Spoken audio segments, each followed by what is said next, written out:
Hi everyone, and welcome to the next retrospective series on this channel. It's been a while since we've done one of these, and this one will be on Yutaka Izubuchi's 2002 sci-fi epic, RahXephon. Now, before watching the series for this retrospective, I had heard quite a bit about it, both positive and negative, and was excited to try and get an objective look into a series with which I had no previous strong attachment or opinions on. It's also a series which is quite divisive, as it's been called by some to be one of the most moving and creative anime of all time, while it's also true that the series lives under the label of Evangelion clone, to the point where legend says Gainax even tried to sue for copyright infringement, which to my knowledge is false. In addition to that, the series has also garnered mixed reviews for non-Evangelion related topics, as some viewers hail it as a revolutionary and amazing work, while others label it a confusing and derivative mess. It was into this void that I, some guy on the internet, hoped to step into and draw some kind of conclusion or conclusions from. The first conclusion I came to was that the series is divisive, and I can see why, as even I am a bit divided about how I feel about it. Although, as someone who tries to give things the benefit of the doubt, I will say that I still thought it was quite interesting and enjoyable enough. It had an interesting premise, and while I admit that someone has to have been inspired by Eva in the production room, it's not a note-for-note copy. Even if some elements do feel like they're present, just so someone can say, hey, that's just like an Evangelion! And this has also led me to the second conclusion, that while RahXephon is often Eva-esque, it's not an exact copy or unworthy to be watched on its own accord. And those were the two conclusions that I came to quickly, easily, and naturally. As for a conclusive view of mine on the series as a whole, that kind of eluded me for a while. In fact, that's kind of why this production has been a little later than usual. I had to watch the series twice, in fact. I think the most apt thing that I can say about RahXephon is that it's a very special and beautiful coin with a lot of work that was poured into it, and it has two very, very different sides.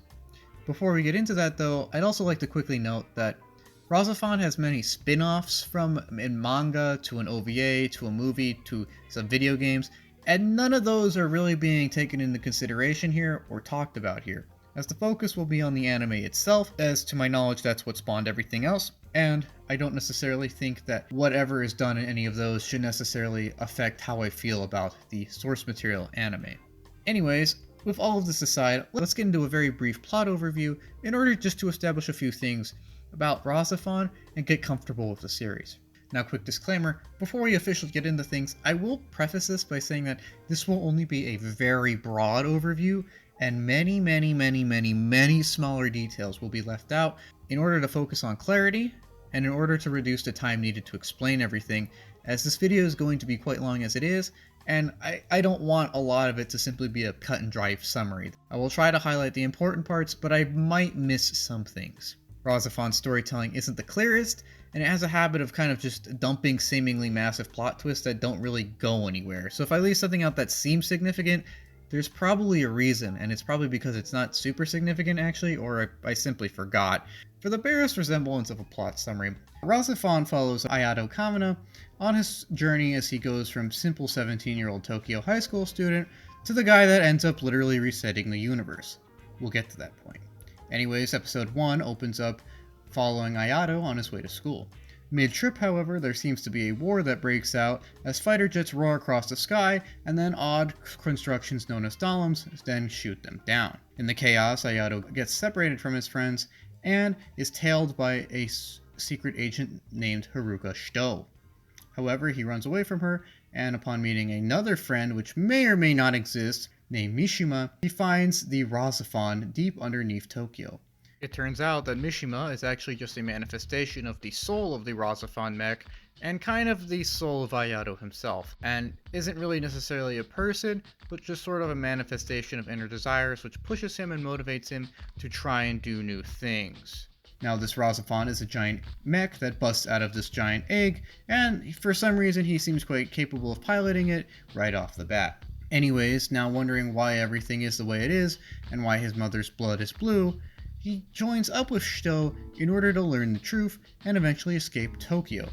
Now, the reason he has to escape Tokyo is because it turns out that Tokyo is actually in this giant orb known as the Tokyo Jupiter. The Tokyo Jupiter cuts Tokyo off from the rest of the world and also creates a time dilation, which explains the 9-year gap between the time in the dome, 2015, and the time outside of the dome, around 2024. Anyways, with nowhere left to go, having fled Tokyo Jupiter with Miss Shito, Ayato then joins her organization known as Terra, which is basically a research and pseudo-military organization dedicating to fighting the Mu.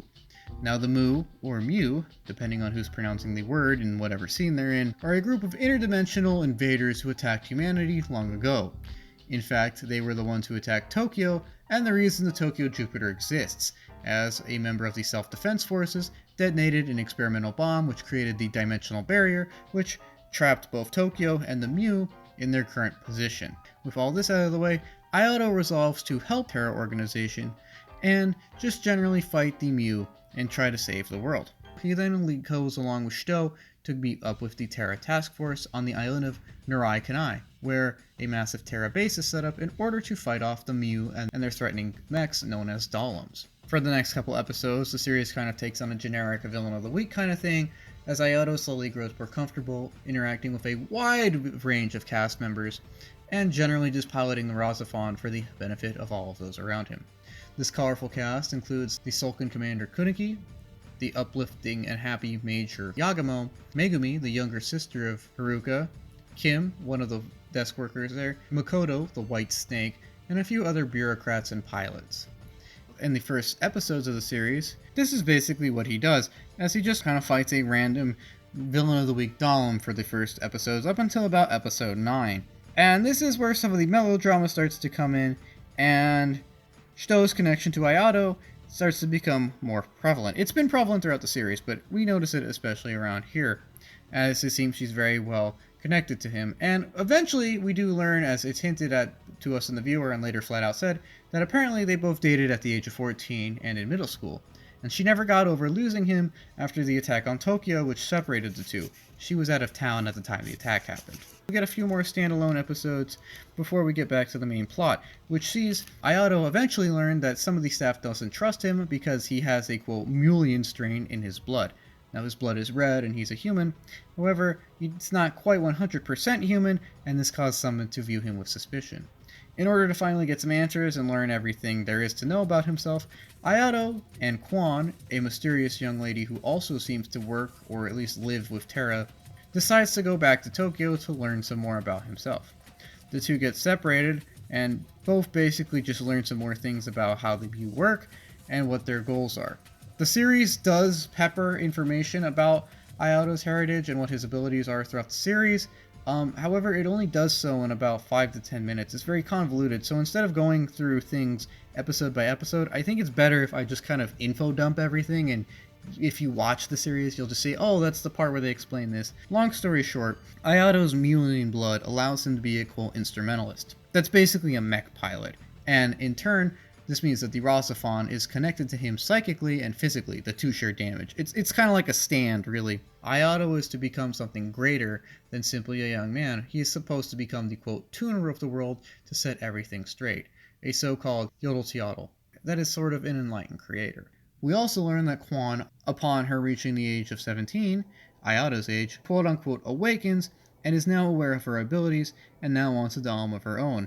Even if this isn't necessarily the best thing, and even if she doesn't necessarily seem to be quite lucid a lot of the time, her character is kind of weird. As the series progresses, Ayato and Kwan make their way back to Terra headquarters, even though they're kind of wanted for leaving and treason by this point. After getting back from Tokyo Jupiter the second time, Ayato is still conflicted about how he feels about himself and his life, especially after seeing one of his close friends from inside Tokyo die in a fight with a golem. He unintentionally kills her because he kills her Dalem, not knowing that the two are psychically linked. And we start to see the machinations of one Makoto Ishiki start to have effects on the Terra staff. Now, I haven't mentioned this guy yet. Basically, he's just kind of like this scummy dude who wants to take over everything. He's really slimy, he's really rude, he's really arrogant.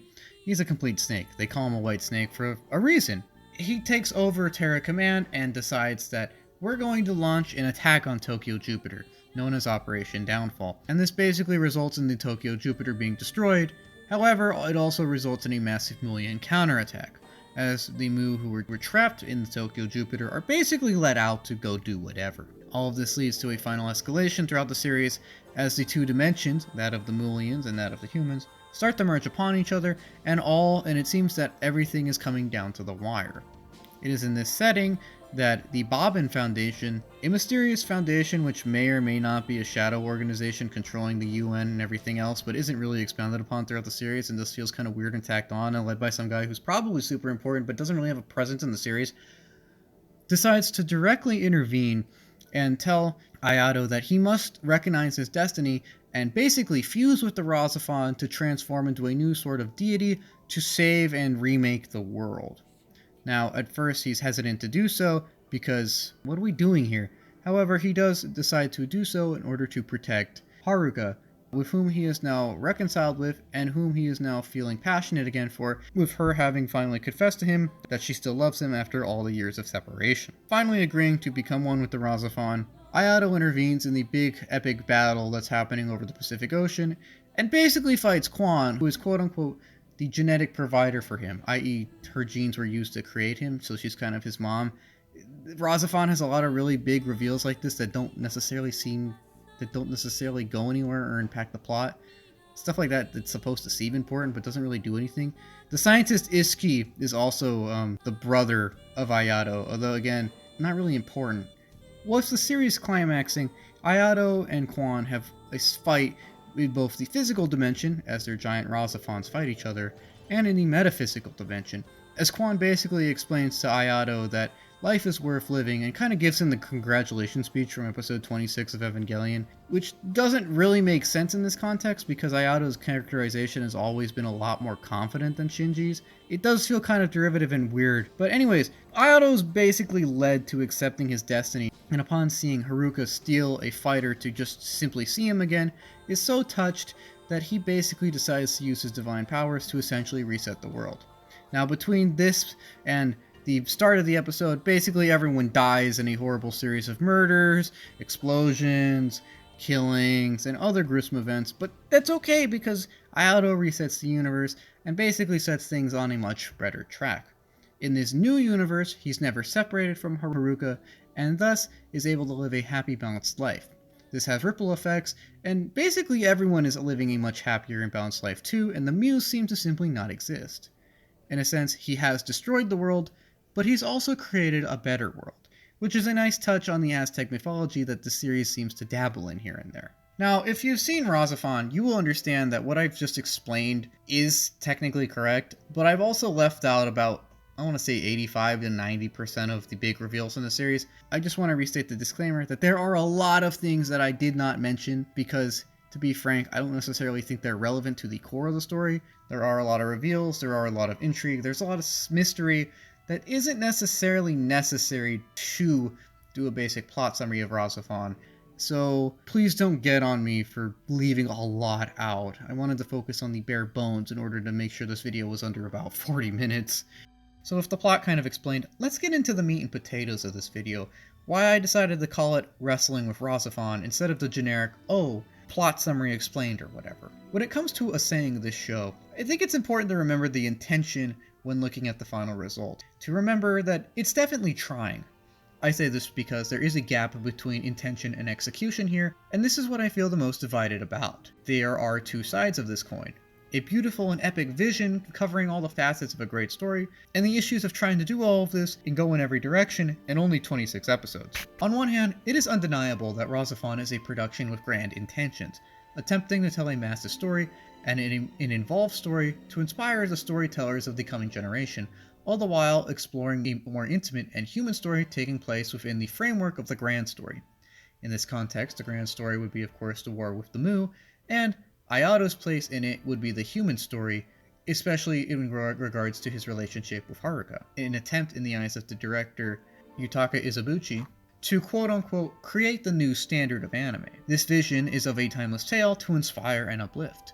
And to this end, RahXephon does go out of its way to try its best to meet this goal. It has a simplish plot at its core, again we're only focusing on the core for this episode, and that core is that Ayato fights the Mu and reunites with his old love. All of this of course is wrapped in bundles and bundles and bundles of complex and layered lore and storytelling. It does its best to create engaging mysteries and questions while never being afraid to venture into the metaphysical. It goes out of its way to create an endearable and large cast with iconic designs, and it does quite completely try to immerse us into a fantastical world beset by interdimensional threats and saved by very human dimensional compassion. Its references cover a wide plethora of sources, be they historical, mythological, literary, religious, and Neon Genesis Evangelion. And I think the fact that the series draws lore from Aztec and other Mesoamerican sources is actually really neat, as these are not common sources for anime to gather from. In fact, the show even makes limited use of Nahuatl, that is Aztec, terms, like Olin, Ixtli, and Yolteotl. And the story itself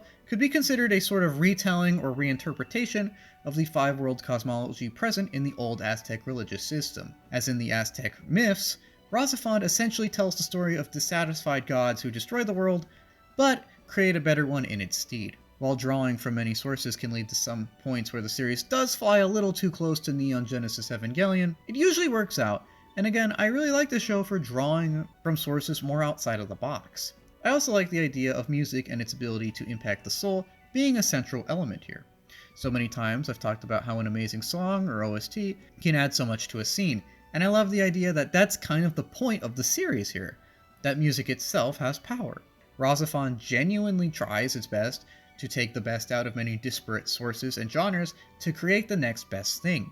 It has mystery, it has romance, it has action, it has sci-fi, it has political intrigue, it has sacrifice, it has anime Columbo, it has grief, it has joy, it has reconciliation and closure, and it has very human moments, and above all of this, it has heart. All of this, of course, combines with great visuals, some good designs, and an amazing OST with a decent English dub to create, on paper, a 10 out of 10 masterpiece. That, though, leads us to the other side to this peculiar coin, though. The side with the rushed and or limited character development. The side with very opaque storytelling and intentionally muddled delivery. The side with gobs of not really necessary plot reveals or details. The side with some forced melodrama and questionable character writing. The side with the odd editing, and the side that tries to go way too far in too many places. Now, I've made it a point of this channel that I'm not a fan of simply dunking on things to dunk on things, but I do think it's important to point out what could be considered objective flaws of whatever is being examined. It must be said that to some extent, RahXephon overextends itself pretty early on, from I want to say about the 6th or 7th episode, and this is never really rectified completely. The show never takes the time needed to really consolidate itself, and so constantly pushes forward to the point where it feels like it loses more cohesion than it actually does. There's too many concepts to sufficiently develop each one, and as a result, many do feel a tad half-baked. The Aztec symbolism is cool, and I like the fact that they're kind of retelling Aztec mythology, but a lot more could have been done there. The musical elements of the series are cool, however, they don't explore it nearly as much as they could. It's mostly just sonic attacks and big laser or something. They don't really explore how music emotionally impacts someone, and some of the neck designs are not the most creative, as a giant musical tuning fork is not what I would consider super threatening. In addition, some of the relationships are not really fleshed out either, and there are issues involving the seemingly rushed character development here and there. There's just simply too many concepts to simply develop them all completely. It's like watching a master chef spend hours crafting the most exquisite beef Wellington, and then call it a day after it's only been in the oven 10 minutes still raw. In trying to excel everywhere, the show doesn't really excel anywhere all the time. It's never bad, it's just underwhelming at times, which you could consider arguably worse. It feels unfocused, and there's simply too many characters, too much melodrama, and too many unneeded plot twists, points, and threads to sufficiently develop the world, the main cast, and the main plot. In fact, the character section of this retrospective intimidates me a bit because many of the characters don't necessarily feel super developed, or dare I say even necessary. You'll notice that when I did my brief plot summary, I mentioned like 5 or 6 characters. However, if we count the supporting cast, it's more like 15, I want to say, with some plot rewrites and retolling. I think the same story could be told in a much snappier format with just 7 characters. Ayato, Haruka, Konaki, Yagamo, Elvi, Kisaragi, and Makoto. And a few other bit roles, maybe get Maya back to play a villain or something. I note all of this because the massive size of the cast places a great strain on the amount of development that is possible. it seems like they wanted each member to get their moment to shine, and therefore no one really shines that much overall, as the sheer amount of characters dilutes the resources spent on each character. Ayato is fine, if a bit generic, and I question the idea that he's an antisocial and self-conscious loser when he seems confident from day one. I think them doing that near the end of the series is just a sloppy attempt to use dialogue to make him more relatable. Although again, I don't have any problems with him. He's a pretty competent main character, and he shows himself to be a good guy throughout the story. His motivation's pretty relatable. This dude has been confused his whole life and he just wants answers. So as a main character, he's a bit generic, but he's still pretty good. He's a great painter. Kuniki, Itsuki, and Megami especially, ironic considering that I don't even consider super relevant to the plot, also have good arcs and good development. Anime Columbo also gets props for being a very well characterized character. He doesn't really have an arc. I guess his arc is that he's an intelligence agent, but as a person he stays basically the same, but it's Columbo. You gotta love Columbo. But everyone else is just kind of all over the place, and this lack of development or consistency, especially for Haruka, a main character that is essentially solely defined by Ayato, is a grievous flaw. This is compounded by some questionable writing in the case of Haruka and other female characters, who seem a tad desperate, to be honest. Like, it's been 15 years for you, Haruka. I think you need to get over your middle school crush. It's a little creepy, you know? And there's also the issue that Ayato's characterization isn't 100% consistent. His level of insecurity seems to hinge on the needs of the plot at the moment, and that every female around him seems attracted to him in some way, shape, or form. As a result of all of this, the cast doesn't necessarily live up to all of its potential, and the plot has to do a lot of heavy lifting when it comes to the viewer retention. Now, this isn't a horrible flaw, as a lot of shows do rely on the plot and the mysteries present for viewer retention, but the opaque nature of the plot and how it's developed and delivered means that if a viewer doesn't really care about the cast, they might easily get frustrated or bored with the series and stop watching, as the cast isn't necessarily holding them to the show either. This is especially notable since that there are a lot of lingering questions here about the motivations of the Mu in general and how things work that aren't necessarily addressed anywhere. Like, is the world resetting part of the Mu plan? And if it is, why would they do that? Because wouldn't that just reset everything? It seems like they simply wanted to conquer the world, but then they also speak on retuning the world, but that resets the world. But how would that fit in with their plan if their plan is to conquer the world and retuning it kind of undoes all of that? And what about Lord Babin? I didn't mention him in the plot summary because, to be honest, he's not relevant. But does he want to reset everything? He seems like he really wants to, but if he's a Mu, does that mean he's okay with the humans winning? If he is, what's the point of the Mu-human war? Is he pro or anti-Mu? They say he's the first Mu, they say he's like 10,000 years old, but is he a good guy if he's like kind of helping Ayato rewrite a better future? Or is Ayato just kind of misusing Babin's technology and subverting his bad agenda? If the world resets to a pre-Mu time, but only because of Mu technology, doesn't that also create a time paradox here? Like, there's a lot of questions, at least in terms of motivation and some logistics, that the conclusion doesn't necessarily explain. And even if the viewer doesn't necessarily mind the series ending in a reset, or even likes it, I thought it was fine. I have no issues with resets if they're done correctly, and I think it was done fine here. The viewer still has to get to that point. And if they are fed up with very convoluted storytelling, and they don't really care about the characters, it's kind of hard for them to get to that point. As a result, RahXephon can potentially fall into an odd gap, where it's not a full-blown character story, but it's not a really full-blown plot story, and as a result, this might cause some viewers to fall between the cracks if the plot is too complicated or convoluted for them to really care, but then they also don't care because the characters are kind of one-dimensional. None of this is helped by the series' often quick and rushed editing style. It tends to go for more short scenes as opposed to a few longer ones, and this creates a sense of constant movement that, while adding some mystery, only does so in a very artificial and frankly annoying way, as the camera snaps from scene to scene to scene to scene, often not even allowing characters to finish conversations. This hinders character development quite a bit, as it unnaturally cuts off interactions and even makes the pacing feel more frantic and choppy than it actually is. There are episodes, episode 8 is a grievous example, where we'll have a character scene between two characters, and then it'll kind of end, and we'll cut to a scene where two characters who are totally unrelated in a different spot will have literally like 3 sentences of dialogue, and then it'll cut back to a third unrelated scene with two other characters talking about something that's vaguely related to the first conversation, which we'll loop back to in the next cut. And it'll do all this in about 4 minutes. And this rushed or frantic editing just makes the series seem more convoluted than it actually is. I think it would have benefited from more focus on a few longer scenes so that the audience has more time to absorb everything instead of bouncing around constantly. I don't know if this is intentional to make things seem more complicated or to try and keep the viewer's attention, but I personally did not care for it. None of this is to say that I disliked RahXephon, however, just to say that in my eyes it doesn't quite live up to all the potential it has. It is what it is, and what it is still quite enjoyable and interesting, even if I think that they should have made some serious cuts, or at least added a few more episodes to allow for more development of everything present. And this is nothing to say of the production quality either, as I found the looks, sounds, and a few other aspects of the show to be quite excellent. In terms of visuals, RahXephon has a nice soft look, which is often warm and welcoming, even if the characters on screen are discussing the literal end of the world. It has a nice crisp look, even if there are a few low-budget moments here and there. It's just a nice early 2000s piece, and it's obvious that time and effort went into it.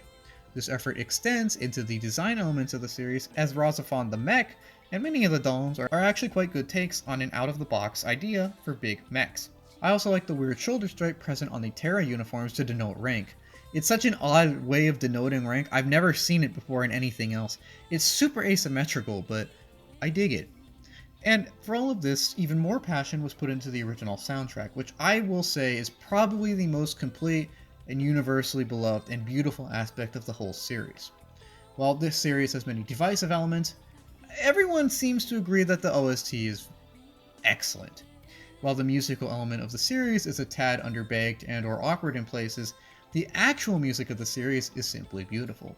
There's something to every song, and there's a song for every person. From jazz to rock to classical to avant-garde weirdness, the pieces are used well and express their scenes very honestly. And honestly, I think that listening to the OST alone is enough to elicit a tear of appreciation.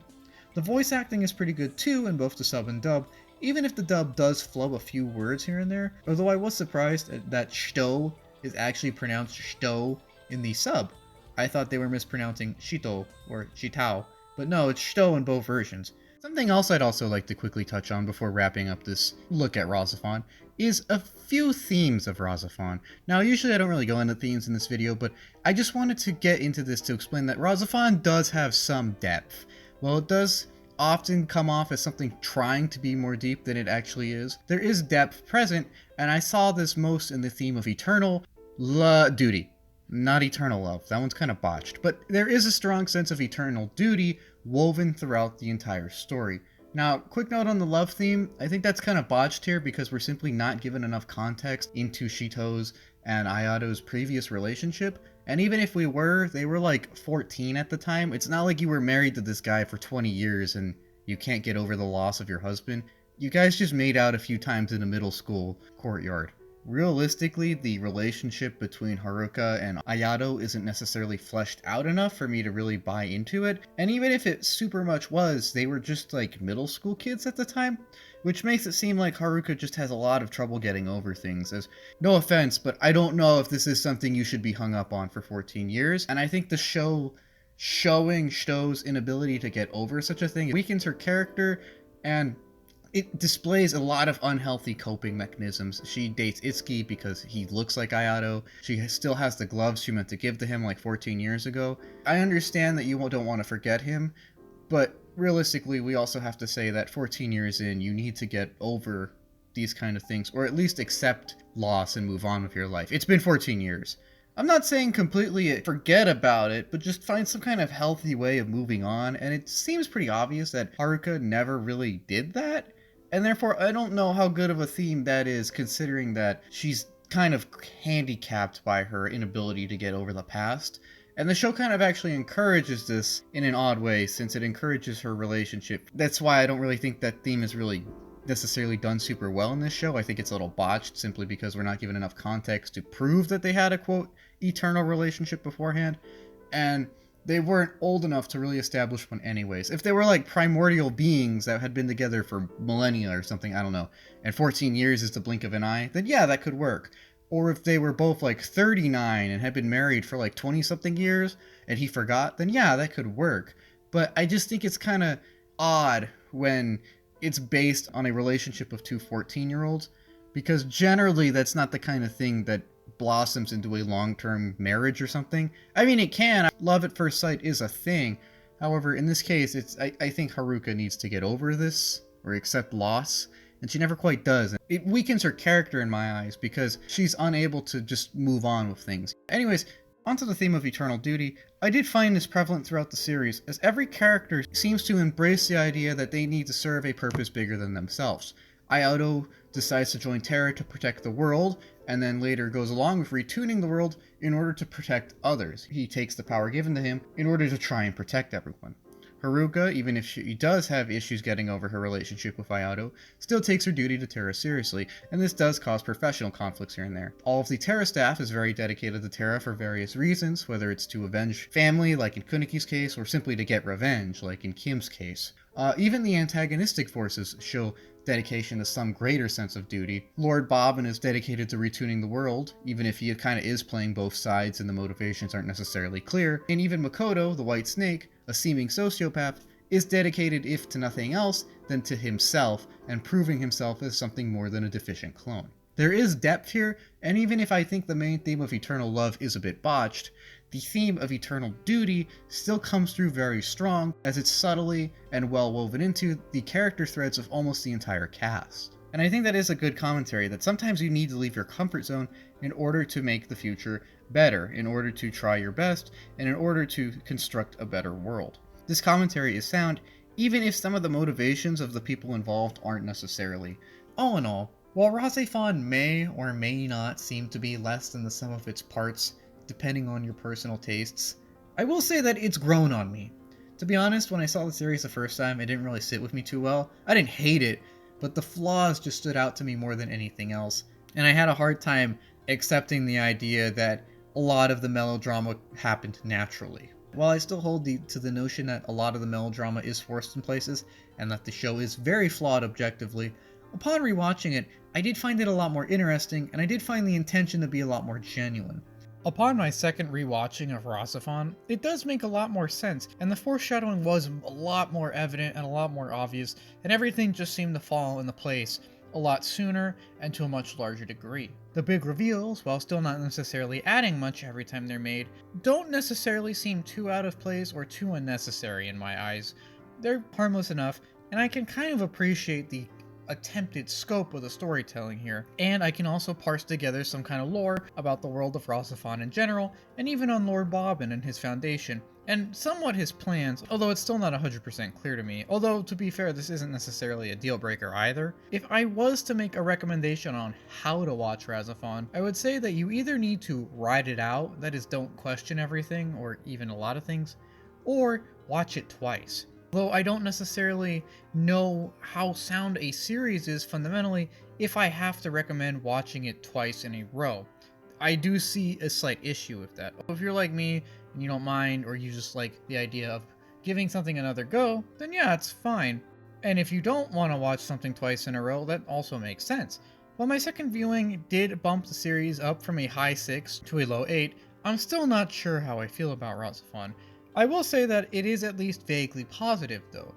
I can say that it's a lot more coherent than I initially thought, and it's not entirely an Evangelion ripoff. In fact, I wouldn't call it an Evangelion ripoff at all, even if it does pay homage to it every now and again. And while I'm still divided on many of the issues present, I will say that I feel like a lot of them are probably due simply to the series being a little more ambitious than it had the time and resources to handle, and due to bad editing. I must say that while I do feel divided on a lot of things about RahXephon, I think the editing kind of torpedoes it, and its aggressive style of cutting between dialogues and scenes doesn't do it any favors when it comes to its coherence. And while there are structural issues, I don't necessarily see any grievous fault with the series. I will say that I'm not completely sure why I like it either, though. I think it's because of just how ambitious it is, and because of the large amount of creativity present. It does seem like there is endless potential here. Even if some of it wasn't necessarily met, I do still appreciate the drastic efforts taken to try and meet it. I will also say that The original soundtrack sold me very much so on the series, as while I'm not sure if I'm supposed to like the series for what it is as opposed to what it's intending to be, I am very sure that a lot of my affection for the series comes from the original soundtrack, which is honestly a 10 out of 10. Even though I'm not quite sure how I feel about RahXephon, and even though it is still very divisive for both myself and the wider community, I think it's still a worthwhile watch, simply to appreciate its effort and its attempted scope, and all of the things that it does do well. It does have some good action scenes, it does have an amazing soundtrack, it does have good visuals, and it tries its best in many other fields with various degrees of success. It is still a high effort piece which tries to have something for everyone, and even if it doesn't always pull this off, the intent is still something meaningful to me. Yes, it overextends, and I consider its editing to be an active detriment, but I can't help but respect something which honestly tries so hard simply to please and simply to be the best thing that it possibly can be. And even if it is inconsistent, and even if it does mirror Evangelion in some ways, it's still very unique, and it still has heart, and it still has a soul. And it still has brought joy to many, and I'm not gonna take a dump on that.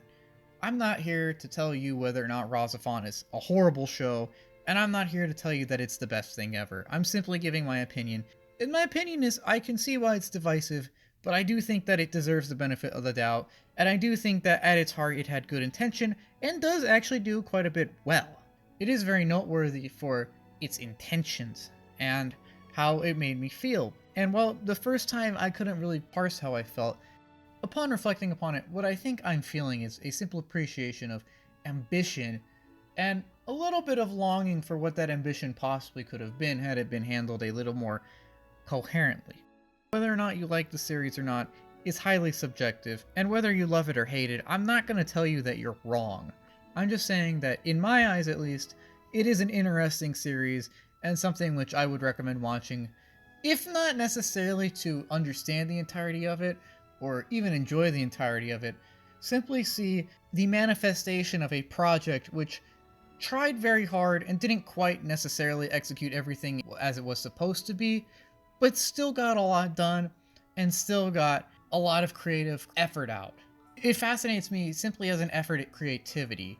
In that way, the production aspects of it kind of interest me more than the actual show, but I still think it's very interesting and worthy of appreciation simply because of all the effort that seemingly went into it, and simply for being a mostly pure exercise in creativity in my eyes. I mean, it is a little derivative at times, it does pay homage to Evangelion and stuff, but it does also feel strikingly fresh in its own weird kind of way, and I respect that. I grew to appreciate what it's trying to do, even if it doesn't always execute it the best.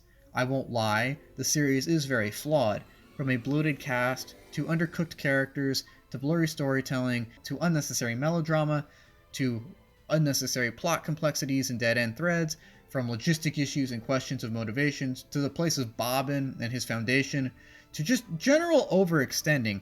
I found that the series is flawed. However, I also found that, at worst, it's very interesting, even if a little annoying at times, and at best, it's still pretty cool and engaging.